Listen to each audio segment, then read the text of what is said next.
ফিলিস্তিনের অবরুদ্ধ গাজা ভূখণ্ডে ইসরায়েলি বর্বর হামলায় আরও শতাধিক ফিলিস্তিনি নিহত হয়েছেন।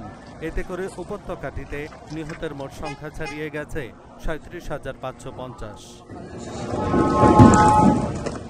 এছাড়া গত বছরের অক্টোবর থেকে চলা এই হামলায় আহত হয়েছেন আরও প্রায় 86,000 ফিলিস্তিনি। শনিবার এক প্রতিবেদনে এই তথ্য জানিয়েছে বার্তা সংস্থা আনাদোলু। প্রতিবেদনে বলা হয়েছে, গত বছরের অক্টোবর থেকে গাজা উপত্যকায় ইসরায়েলের চলমান আক্রমণে নিহত ফিলিস্তিনিদের সংখ্যা বেড়ে কমপক্ষে 37,551 জনে। শুধুমাত্র গত 24 ঘন্টায় ইসরায়েলের হামলায় 101 জন নিহত এবং আরও 169 জন আহত হয়েছেন। ইসরায়েলি হামলার কারণে 8 মাসেরও বেশি সময় ধরে অনেক লোক এখনও ধ্বংসস্তূপের নিচে আটকা পড়ে আছেন এবং উদ্ধারকারীরা তাদের কাছে পৌঁছাতে পারছেন না।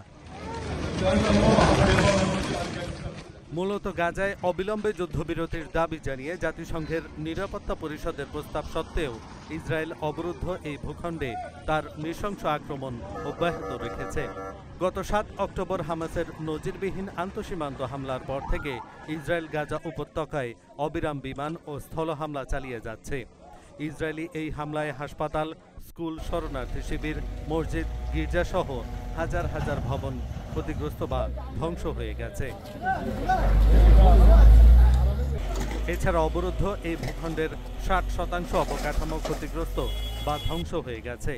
ইসরায়েল ইতোমধ্যেই আন্তর্জাতিক বিচার আদালতে গণহত্যার অভিযোগে অভিযুক্ত হয়েছে।